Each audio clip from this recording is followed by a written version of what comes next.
Spotted anyone famous? Oh. Not exactly stars on Sunday, is it? Oh.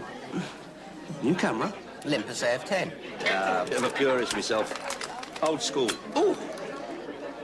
Hey! Oi, Elvis, this way, big smile.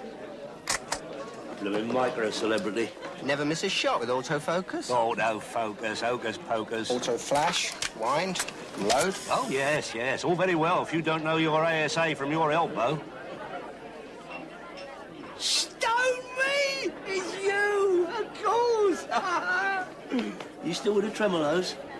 Olympus AF10. No more snap decisions. Hola, ¿qué tal amigos de Pintando con Luz? El día de hoy vamos a contemplar un poco algunas diferencias que hay entre algunas cámaras y vamos a analizar una cámara específicamente.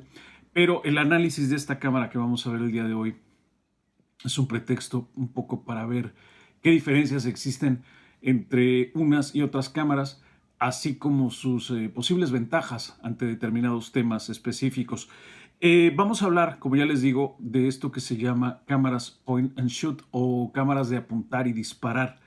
Ya desde hace muchos años o desde hace mucho tiempo, los fabricantes, y cuando hablamos obviamente de cámaras de carrete, fueron creando diferentes estilos de cámaras, aún con el mismo formato. Estamos hablando, por ejemplo, de cámaras de 35 milímetros.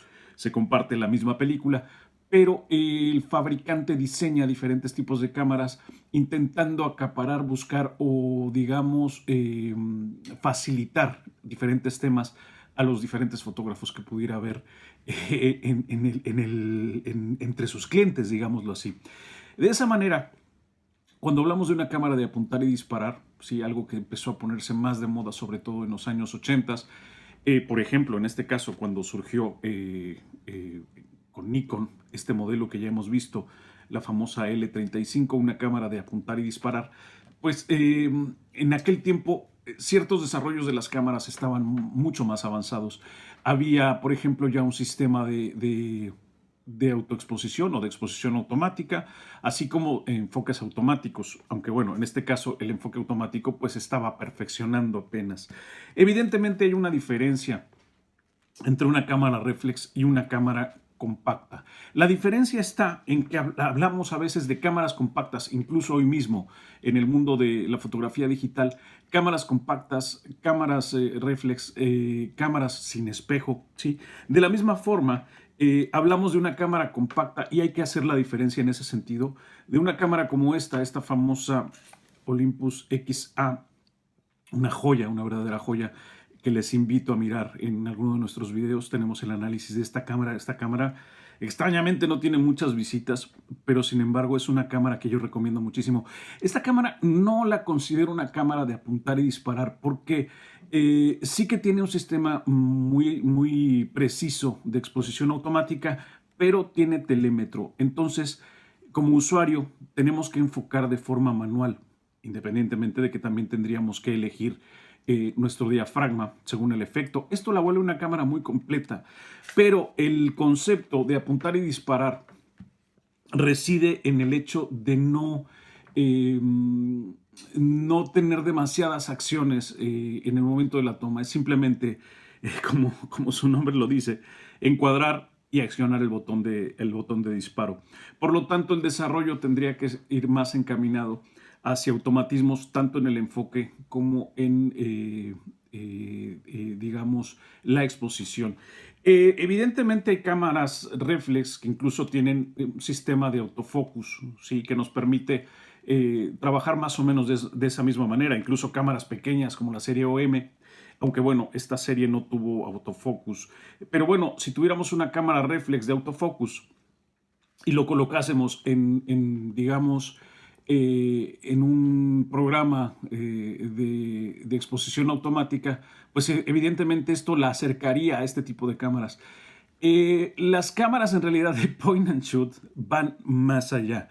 Y en este caso tenemos precisamente este ejemplo, el ejemplo que traigo para todos ustedes, que es esta, precisamente la AF10 de Olympus. Esta cámara sería la segunda versión de la misma, por eso digamos que el nombre de Super posterior. Sí, hubo primero una AF-10 normal y luego esta, la F10 Super. Ya veremos algunas de las diferencias entre ellas. Esta se llamó en Estados Unidos la Infinity Junior y surgió al mercado en el año de 1991. Y fue, pues digamos, la segunda versión, como ya les decía, de aquella AF-10 y parte de una serie de cámaras AF, de serie AF, creadas por Olympus. Olympus ya había hecho grandes joyas, como les decía, una de las mayores esta, ¿sí? Y bueno, luego vinieron otras cámaras también muy encaminadas a este asunto de solamente apuntar y disparar. Se le apodó también en Japón la Picasso Mini Super y fue, pues como ya les digo, parte de esta fabulosa serie. Tiene un enfoque automático de 5 zonas y van desde 70 centímetros, ¿sí?, hasta infinito. Es de autoexposición y utiliza 2 baterías AAA alcalinas o de litio, la CRA 123A. Es muy pequeñita, como ya lo ven ustedes.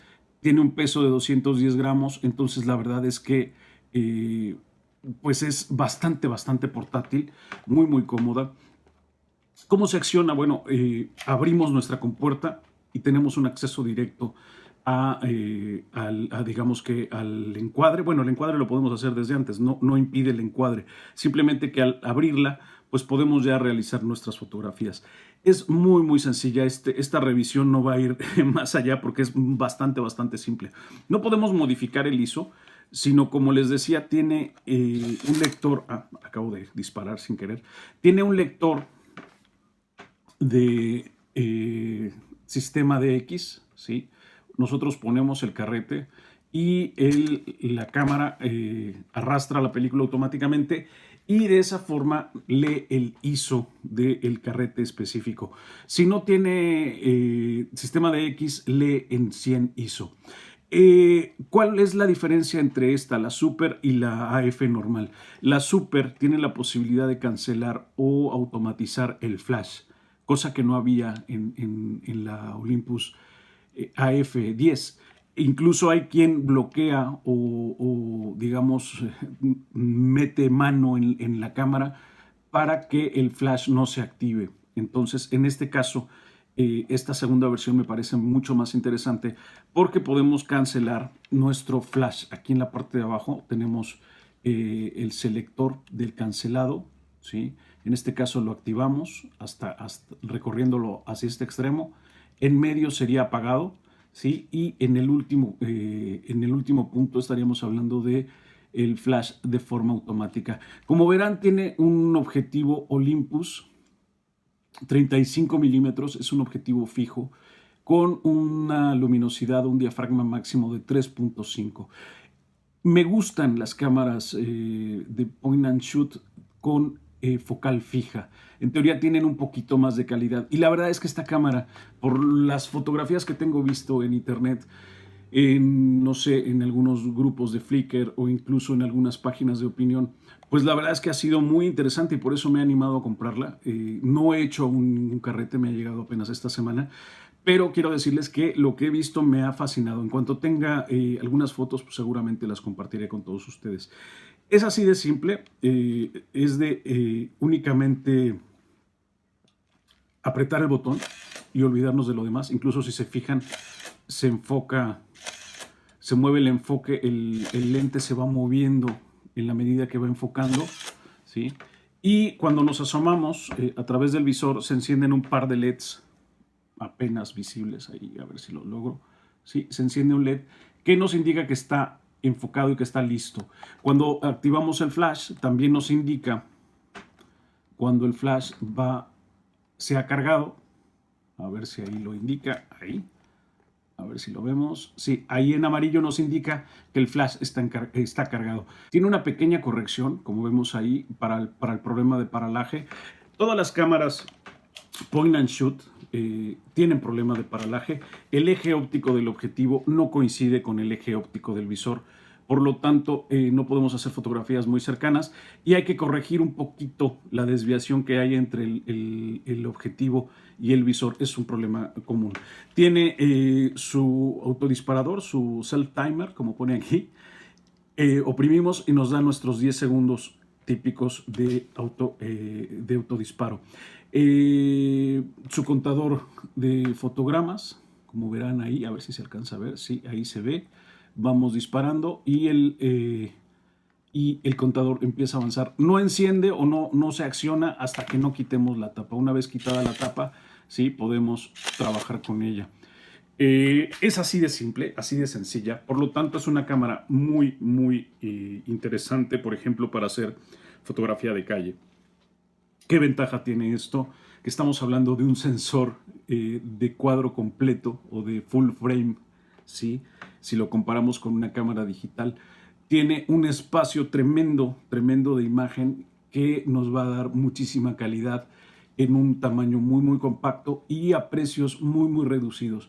De esta forma, he de traer poco a poco a ustedes más cámaras point and shoot. Tenemos allí un cajón lleno de ellas y sobre todo point and shoot baratas, porque en el mercado vamos a encontrar Contax, vamos a encontrar incluso la serie T de Yashica, que son muy, muy caras. Leica también tiene fabulosos point and shoots. Pero como ya les digo, son cámaras que pueden costar entre 300, 500 o incluso más. Nikon tiene, por ejemplo, una cámara point and shoot preciosa de titanio, pero que vale incluso más de 500 euros. Yo las que tengo en el cajón son cámaras tan sencillas y tan baratas como esta, que costó 15 euros y que uno va descubriendo y que tienen pues un objetivo muy, muy nítido, una muy buena calidad y por lo tanto pues por eso me atrevo a recomendarlas. Otra cosa, es muy silencioso dentro de lo que cabe, muy, muy silencioso el avance de la misma. Entonces, como ya les digo, creo que es una muy buena cámara para hacer fotografía de calle. La dejo a su consideración y bueno, con esto iremos trayendo más cámaras de este tipo a Pintando con Luz. Les agradezco muchísimo, me despido, soy Héctor Guzmán, nos veremos seguramente en la próxima.